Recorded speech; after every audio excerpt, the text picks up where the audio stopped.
One battle after another is a story about people who can't escape the past they created. It shows how one decision can shape someone else's entire life, and how unfinished battles can stretch across generations. The film isn't only about revolution and violence. It's about fear, regret, identity, and the ways people try to protect themselves, even when they're the ones who cause the damage. The movie opens with Ghetto, Pat Calhoun, and Perfidia Beverly Hills storming the Otay Mesa Detention Center. They move fast, aggressive, and confident as they break out detained immigrants.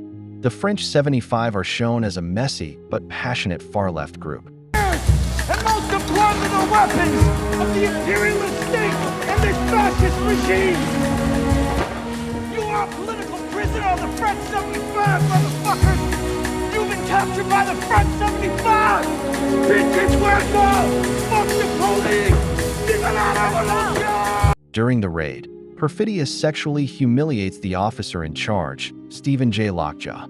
Perfidia's actions flip the power dynamic, but also create a twisted obsession in Lockjaw that drives the whole plot. The French 75 act in the name of liberation, but their violence hints at how revolutions can blur into chaos. After the raid, Pat and Perfidia grow close. They fall into a relationship while the French 75 carry out more political attacks, bombing banks, offices, and power stations. Pat and Perfidia's romance is passionate but unstable, showing how people try to build intimacy even in violent movements. The attacks are portrayed like a rush, showing how some characters feel alive only in danger. During a bombing mission, Lockjaw traps Perfidia. Instead of arresting her, he forces her into a sexual deal at a motel. She agrees in order to escape. Lockjaw abuses his power, showing how law and order can be built on personal desire. The scene shows how systems of power can use bodies as bargaining chips.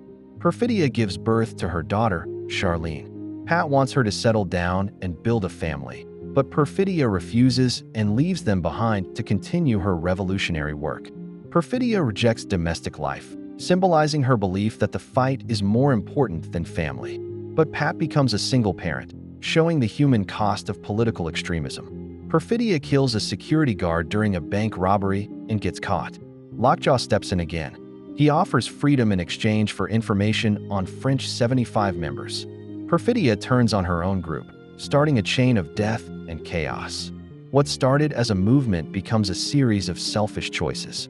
Perfidia enters witness protection. Lockjaw uses her info to hunt down French 75 members and kills several of them. But Pat and Charlene go into hiding as Bob and Willa Ferguson. The fall of the French 75 shows how radical movements often eat themselves alive. At first, the group is driven by a strong idea: fight back against a system they believe is unfair. But as time goes on, their actions become less about the cause and more about violence, ego, and survival. Members start trusting each other less. Small mistakes turn into big problems, and one betrayal leads to another. Instead of being destroyed by their enemies, they slowly destroy themselves from the inside. They stop fighting for something and start fighting simply because they don't know how to stop. This is how many radical groups collapse. The passion that brought everyone together becomes the same thing that tears them apart. I think we had a little misunderstanding. I think we got off on the wrong foot. I was trying to get the rendezvous point for my daughter, right. Willa. If you can't answer what time is it, I cannot give you the rendezvous point. This is a key tenet of the rebellion. I'm surprised you can't name it. I don't know if you are. Bob is now a paranoid stoner living off the grid. Willa is a rebellious teenager who's tired of his fear and weed habits. Meanwhile, Lockjaw has risen to power through anti-immigration politics. Bob's paranoia shows how long-term fear can shape a person. Willa resents her father's broken mindset because she never asked for this life. Lockjaw is invited to a secret far-right club made of wealthy white supremacists. The club forbids interracial relationships, so Lockjaw hides his past with Perfidia. The club represents organized hate disguised as an elite social power. Lockjaw hires Avani Q, an indigenous bounty hunter. Avani captures Howard, one of the French 75 survivors, sending a distress signal to the group. Avani being indigenous shows how minorities get pulled into oppressive systems for survival. The French 75 cannot escape the consequences of their actions. Lockjaw sends troops disguised as immigration officers. Deandra, a French 75 loyalist, saves Willa just before the raid hits her school dance. At the same time, Bob, high as usual, gets a warning moments before his home is stormed. The raid shows militarization of police. The operation is treated like a battlefield mission rather than a community action, by disguising it as an immigration and drug enforcement sweep. The movie shows how everyday policing can be used as a cover for something much more aggressive. It blurs the line between public safety and warfare, making it clear that the people being policed are seen as enemies, not civilians. Bob and Willa escape through a hidden tunnel. Bob tries to contact the resistance, but can't remember the password because he's stoned. Sergio, Willa's karate teacher, helps immigrants escape through another secret passage. Sergio represents grassroots protection. He's just a local community leader and karate teacher who looks after the people around him. Unlike the police or the militia, Sergio protects others without expecting power, attention, or control. He uses what he has, his students, his knowledge of the area, and his willingness to help, to keep people safe during the raid. Bob runs across rooftops with Sergio's students, but he slips, falls hard, and gets captured by Lockjaw's men. Bob's fall symbolizes how fragile he really is, even though he once had the image of a strong revolutionary fighter. 16 years later, that version of him doesn't exist anymore. The fall shows how much he has changed, not into a stronger survivor, but into someone worn down by fear, regret, and years of avoiding his problems. What? Green Acres, Beverly Hillbillies, and Hooterville Junction! I don't know. No. Say it!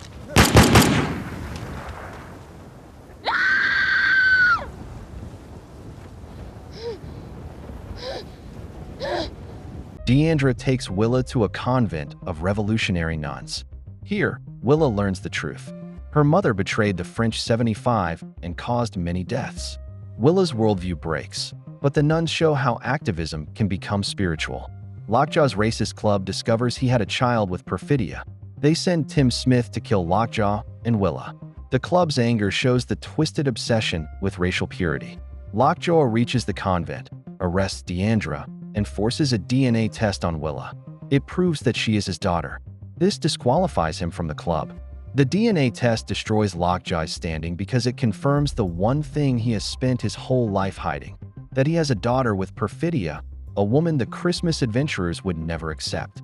For the club, purity, power, and control are everything. Having an interracial child breaks every rule they value. In one moment, Lockjaw loses the status he fought so hard to build. All the violence, all the manipulation, and all his years of work mean nothing once the truth comes out. His own blood becomes the reason he's no longer useful to the people he tried so desperately to impress. Sergio breaks Bob out of custody, and Bob reaches the convent with a rifle, but he panics and misses the shot. Bob wants to be a protector but fails over and over again. Lockjaw hires Avanti to kill Willa. Avanti refuses because she's a child.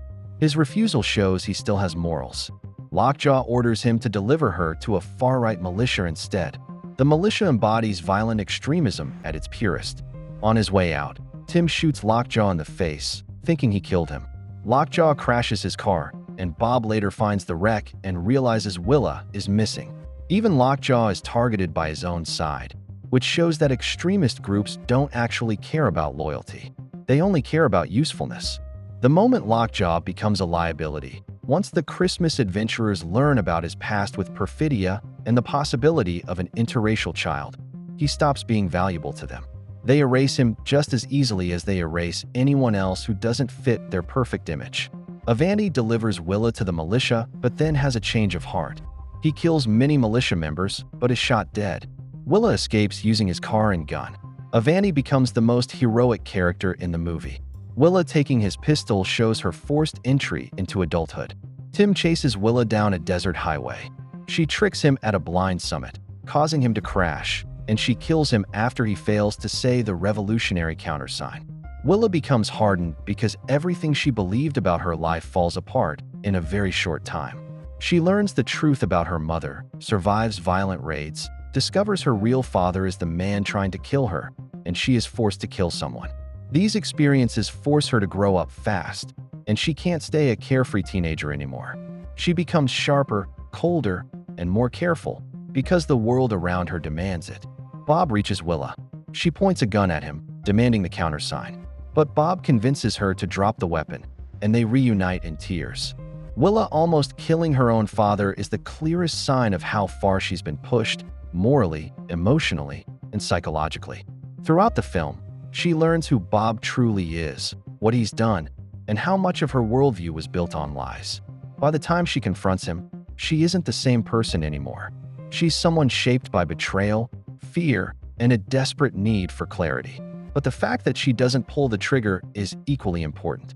Their embrace afterward is a fragile and painful attempt to hold onto what's left of their relationship. I was once raped in reverse. Raped in reverse? Could you explain how that might work for us, Colonel Lockjaw? The enemy employed deception. I was drugged. Lockjaw survives, but is extremely scarred. He tries to rejoin the Christmas adventurers by claiming Perfidia reverse raped him. They pretend to accept him, but then they gas and cremate him. His own side kills him because he broke their racist rules. Bob and Willa go home. Bob gives Willa a letter from Perfidia, who apologizes and says she hopes to reunite with them. Perfidia's letter is a beautiful ending to a ruthless life full of violence. This open ending shows that healing takes time. Bob gives Willa his blessing. She leaves for a protest in Oakland, stepping into her own future. Willa choosing activism, not violence, is a powerful statement about growth and the next generation. She has lived through so much chaos, her mother's betrayals, her father's paranoia, and a lifetime shaped by revolutionary violence. She has seen firsthand how quick escalation, revenge, and unchecked aggression can destroy people and communities. Deciding to march for a protest in Oakland, Willa is taking control of her own story. She is fighting, but on her own terms, through organization, voice, and purpose rather than guns or bombs. One battle after another isn't just about revolution or violence. It's about the weight of choices, the ways the past can come back to hunt you, and the impact parents have on the lives of their children. It shows how trauma and secrets can shape a generation, and how confronting the truth is never simple, but necessary. Willa's journey reminds us that even in a world built on conflict, it's possible to choose a different path, one guided by purpose, understanding, and personal responsibility. The story leaves us reflecting on the consequences of actions, the possibility of growth, and the fragile, but real hope of repair. Make sure to like and subscribe if you enjoyed this video, and I will see you in the next one.